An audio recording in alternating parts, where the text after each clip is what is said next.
I still remember the moment as if it just happened. I was standing by the office coffee machine, adding a dash of oat milk to my morning blend when Ryan, the new CEO and son of the company's founder, walked into the break room. He didn't greet me, he just looked at me like I was part of the furniture. "Lily, I need to see you in my office now." It wasn't a request. I had been with the company for nearly 11 years, building the client services department from scratch, negotiating over 100 contracts, and training most of the team that now sat just outside his office door. But none of that mattered to Ryan. His father, Mr. Cole, had built the company with grit and loyalty. Ryan inherited the title and apparently thought it gave him the right to play God. I followed him, trying to shake off the tension building in my chest. He didn't even sit down. "You're fired," he said, voice flat and emotionless. "We don't need lazy people like you dragging this place down." I blinked, stunned. "Excuse me?" "You heard me," he replied, casually flipping through a stack of papers. "You can collect your things and leave effective immediately." My heart pounded in my ears. I wanted to shout, to defend myself, but instead, I smiled, a calm, polite smile. "Understood," I said. "Have a nice day, Ryan." I walked out of his office with my head high, but inside, I was trembling. My teammates looked at me as I passed, sensing something was wrong. A few started to stand, ready to ask questions, but I gave them a subtle shake of the head. "Don't make this harder." I packed my desk in silence. As I drove home, memories flooded my mind. I had given this company more time than I gave my own family, late nights, working through holidays, taking calls while holding back tears after my divorce. I had given them everything, and now I was dismissed like I was nothing. But I wasn't angry, not yet. I was curious. Why? That question haunted me all night. I barely slept. Something about the way Ryan had said it so confidently didn't sit right. The timing was strange too. We were about to finalize one of the company's largest contracts, a deal I had spent 6 months preparing. Had he even looked at the contract details? The next morning, just after 9 a.m., my phone buzzed. I didn't recognize the number. I let it ring, unsure if I could handle another blow, but curiosity won. "Lily, it's Mr. Cole." The voice sent a jolt down my spine, the real CEO, the man who had hired me 11 years ago. "I just walked into the office," he said, and I could hear the tightness in his throat. "Why the hell did you pack up and leave? What happened?" I hesitated. "Your son fired me." Silence. "What? Yesterday?" He said I was lazy and that I wasn't needed anymore. There was a long pause before he spoke again, this time slowly. "Lily, did he read your contract?" I furrowed my brows. "What do you mean?" "He's supposed to finalize the Kingswell deal today, isn't he?" "Yes, we were scheduled to meet them at 11. Jesus Christ. I could hear papers rustling in the background. "Lily, your contract has a clause," he said. "You're not just the account manager, you're the only authorized negotiator for the Kingswell deal." I froze. "He can't close the deal without you," Mr. Cole continued. "Not legally, not ethically. That contract will fall apart unless you're there." A slow-burning realization settled in my chest. He hadn't read it. Ryan had no idea what he'd done. And that's when something inside me shifted. The betrayal still hurt, but now I felt something else entirely: control. Mr. Cole hung up without another word. I sat motionless in my apartment, coffee growing cold beside me, staring at nothing in particular. He didn't know his son had fired me without even reading the contract. I leaned back on the couch and let out a quiet laugh. After 11 years, this was it, one spoiled man trying to play CEO, making decisions like they were moves in a video game. I wasn't sure what was going to happen next. Part of me wanted to get dressed and show up to the office just to watch the fallout unfold, but another part wanted to let them burn. I didn't have to wait long. At 10:13 a.m., I got another call, this time from Ryan. I let it go to voicemail. A minute later, another call, this one from reception, then legal, then accounting. I stared at my phone as it buzzed nonstop. I didn't answer a single one. The voicemail icon blinked at me. Lily, hi, it's Ryan. Listen, there was a misunderstanding yesterday. I might have acted too fast. We need you back today. It's urgent. Please call me. Urgent. The word rolled around in my head. He hadn't said sorry, not once. Instead, it was panic disguised as politeness.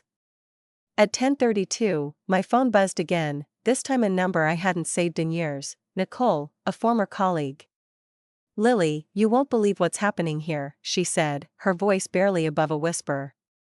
Try me. Ryan just got chewed out by his dad, in front of everyone. Mr. Cole walked in and slammed the Kingswell contract on the table. I raised an eyebrow. He brought the contract? Oh yeah, and he asked one question, did you read this before firing Lily? Ryan tried to bluff, but Mr. Cole didn't buy it. He flipped to the clause you always talked about, the one that says you're the sole negotiator on the Kingswell account.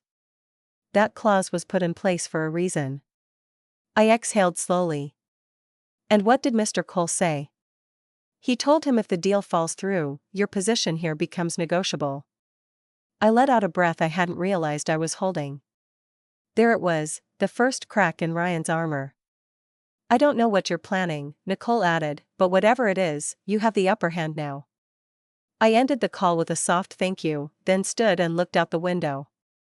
The skyline was quiet.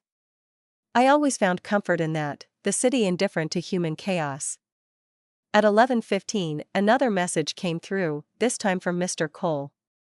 Lily, I'm sincerely sorry for what happened. I misjudged the situation. Please come in, not just for the deal, but so we can talk privately. It was tempting, but I wasn't ready to just walk back and like nothing happened, not yet. Ryan's mistake wasn't just about a contract, it was about respect and trust. Still, something stirred inside me. I picked up my phone and finally responded, not with a call, but a message. I'll consider returning to finalize the Kingswell deal, but only under specific conditions. I'd like to speak with Mr. Cole directly beforehand. I hit send, then changed out of my pajamas and began to prepare. By the time I arrived at the office, it was just past noon. I walked through the main lobby like a guest, a move I knew would draw attention. The receptionist stood up the moment she saw me. Miss Harris? Lily, she stammered. Mr. Cole is expecting you. Right this way. As I followed her down the hall, I noticed the atmosphere had changed. People looked up from their desks, conversations paused. Mr. Cole was standing at the door to his office when I arrived. He wasn't smiling. Lily, he said, nodding. Thank you for coming in. I nodded back but didn't extend my hand. He stepped aside, letting me walk past him into the office. It was a mistake, he began. I gave my son too much authority too fast. I wanted him to prove himself, but I didn't expect him to burn bridges before even learning how to build them. I stayed silent. What he did to you was unprofessional and disrespectful, he said. It jeopardized a deal we've worked over half a year to secure. I nodded slowly. Yes, it did. You were given full autonomy over the Kingswell account. Legally, the client won't recognize anyone else as a representative of this company during negotiations. I remember it well. So do I said quietly. I was the one who managed the fallout. You didn't deserve what happened yesterday, he said, and I'd like to offer you your job back with full authority to finish the deal. Whatever conditions you need, we'll make them work. There was sincerity in his tone. I'll return, I said, but I want everything in writing, a revised contract, clear autonomy over Kingswell, and no interference from Ryan. He nodded immediately. Done. And one more thing, I added, voice firm. This can't happen again, not to me. Not to anyone. He gave me a slow, thoughtful nod. You have my word. The moment I stepped out of his office, I could see Ryan standing down the hall, arms crossed, pretending to be deep in conversation with a junior executive, but his eyes locked on mine. I walked straight past him, and I swear for a second I saw the exact moment he realized his control was slipping. By 1 p.m., the boardroom was ready. The Kingswell team had just arrived, and we had about 30 minutes before the official meeting. I reviewed the documents one last time, confirming all the points we had previously negotiated. Their CEO, Mr. S., was a no-nonsense man with sharp instincts. As I placed the printed Arabic translation of the final terms onto the table, I caught sight of Ryan pacing outside the glass walls of the meeting room like a caged animal. Mr. Cole stepped out to intercept him. Their muffled voices escalated quickly until Mr. Cole's hand shot up, silencing him. Ryan's face turned crimson. At 1:30 sharp, Mr. S entered with his aides. I greeted him in Arabic, and his eyes lit up. "You remembered," he said warmly. The meeting began. It went flawlessly. 2 hours later, we shook hands and signed the deal. After they left, Mr. Cole approached me again, his face showing genuine relief. "You saved us," he said, "and I owe you more than just an apology." "You owe your company a leader," I replied, "one who knows the difference between power and responsibility." Later that evening, as I walked to my car, the tension I'd carried for the past 48 hours finally began to lift. I had come back not as an employee, but as someone who understood her value and demanded it be recognized. But I also knew this wasn't over. Ryan might have been quiet today, but men like him don't disappear. Here, they retreat, and then they retaliate. By the following week, the Kingswell deal had made headlines in our industry newsletter. Company secures a historic partnership with Middle Eastern distributor through tailored strategy and multilingual leadership. They didn't mention me by name, but everyone in the company knew who had sealed that deal. My inbox was flooded with quiet congratulations, internal messages from staff who had stayed silent during the storm. Some were from juniors I'd mentored years ago, others were from managers who had once ignored me in meetings but now praised my leadership under pressure. I appreciated their words, but I wasn't naive. I knew how quickly people shift when the wind changes direction. The mood around the office had lightened, there were smiles and laughter again in the break room. Mr. Cole had made it clear Ryan was no longer involved in high-level decision-making until further notice. Yet, I couldn't shake the feeling that something was off. Small things began to happen. First, it was the expense reports. The reimbursement for my travel to the Kingswell meeting was delayed. Then documents I had submitted for approval were returned to me and signed without explanation. Next, an email I never sent, allegedly from my address, was flagged by IT. I reported it to our internal systems team. They said there was no sign of external hacking, the message had originated from inside the office. That's when I knew Ryan was behind it. He was no longer trying to fire me, that approach had failed. Now he wanted to make me look incompetent, to smear my reputation slowly until I either quit in frustration or someone else decided I was a liability. It was classic corporate sabotage, and it wasn't the first time I'd seen it. Back at my first job, fresh out of university, I worked under a director who played the same game. He wouldn't confront you directly, but he'd cut off your resources, isolate you from projects, quietly poison your name until the only option left was to disappear. But I wasn't 22 anymore. I wasn't going to disappear. I documented everything, every missed email, every mistake that I hadn't made, every delay. I had learned the hard way that paper trails are more powerful than emotions in environments like this. Then one afternoon, I overheard something that confirmed my suspicions. I was passing the conference room when I heard Ryan's voice inside, too loud for a private discussion. "She's unstable," he said. "Since she came back, she's been erratic, aggressive. I don't think she's fit to manage high-pressure clients." I stopped in my tracks. "I'm just saying," he continued, "maybe we should start thinking about succession planning for client services. She's clearly overextended." Another voice responded, someone I didn't recognize, a newer executive maybe, but the Kingswell deal? She pulled that off under serious pressure. Ryan scoffed. She got lucky. We can't run a company on luck. I stood frozen for a few moments, then quietly walked away. My blood ran cold, not out of fear, but from the icy precision of his tactics. That evening, I stayed late. The office was quiet, the halls dim. I sat alone in the glass meeting room, staring at the city lights, wondering how many more battles I would have to fight just to keep doing my job. Then a voice broke the silence. Still here? I looked up. It was Mr. Cole.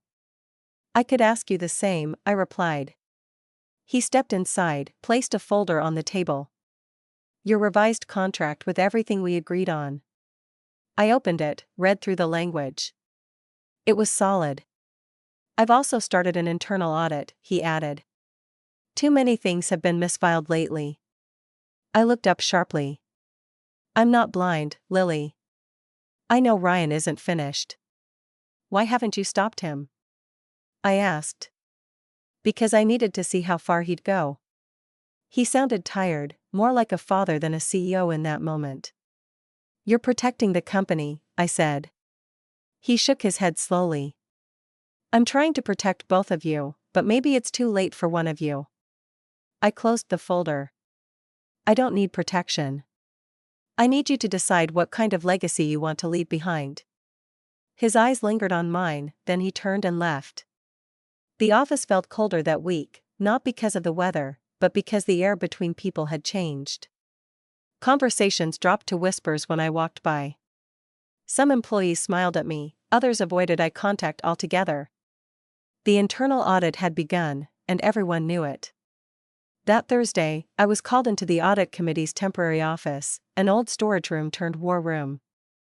Files were stacked on tables, monitors glowed with data, and a whiteboard was filled with timelines and digital breadcrumbs. David, the lead internal auditor, greeted me. Lily, thanks for coming in. We'd like to ask you a few questions about some recent irregularities. I nodded and took a seat. He pulled up a file on the screen. First, this email that appeared to be from your account. We've confirmed it was sent from a shared workstation near the break room. The credentials were manually entered, so someone had your login.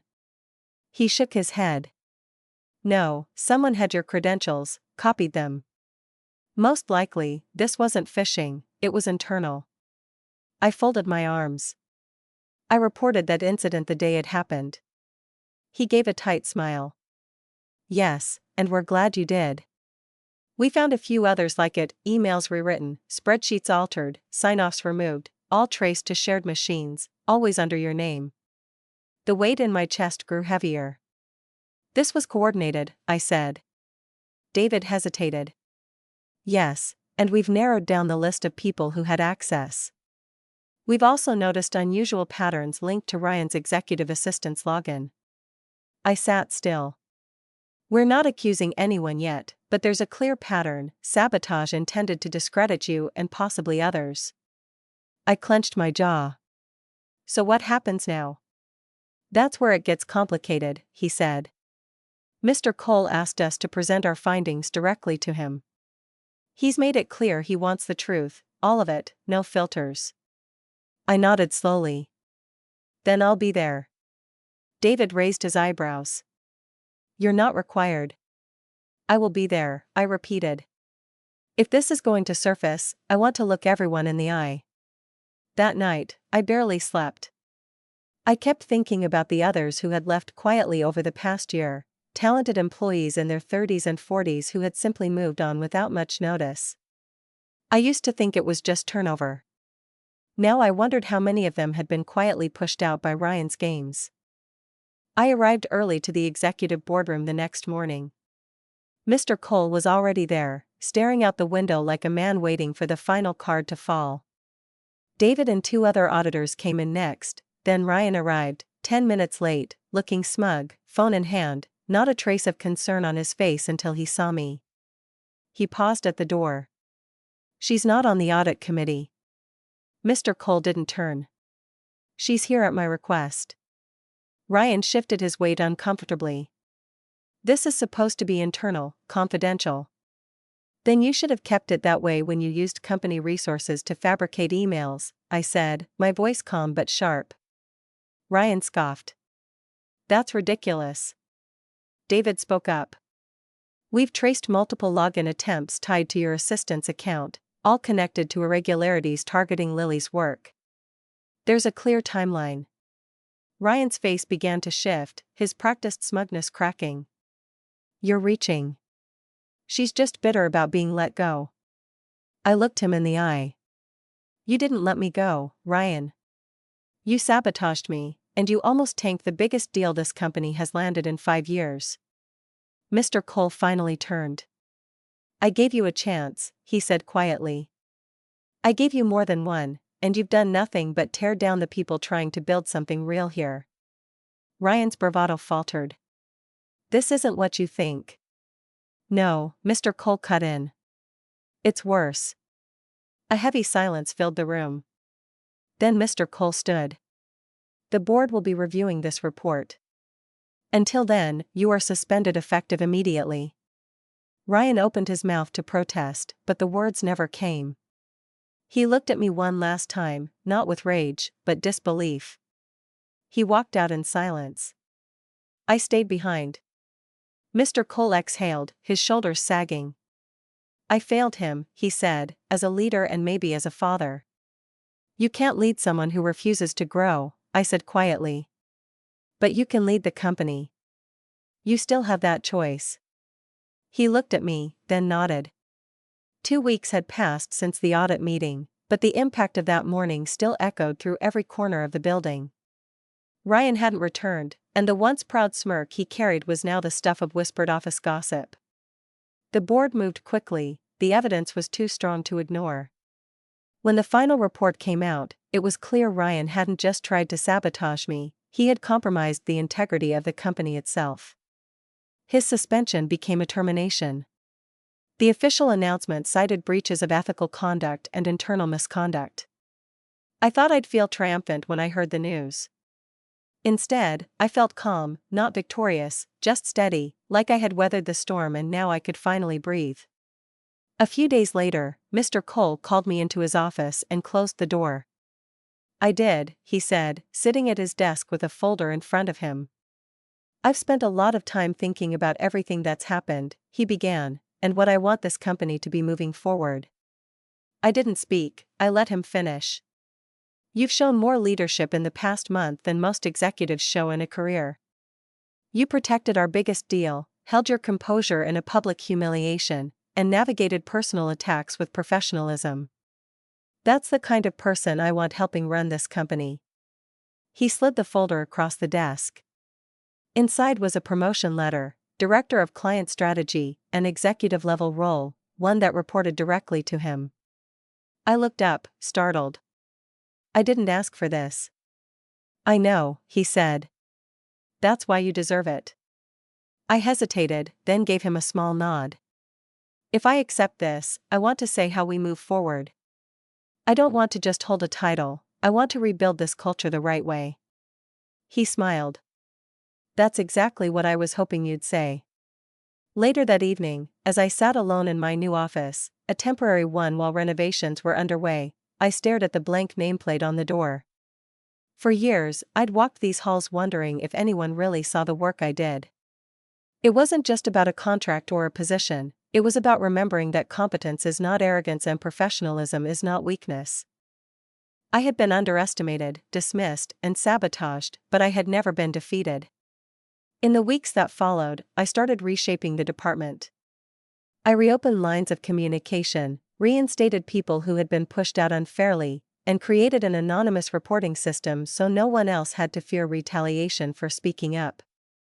As for Ryan, last I heard he was interviewing at smaller firms out of state, but his reputation had caught up to him. Some said Mr. Cole pulled strings to make sure his name didn't get dragged publicly.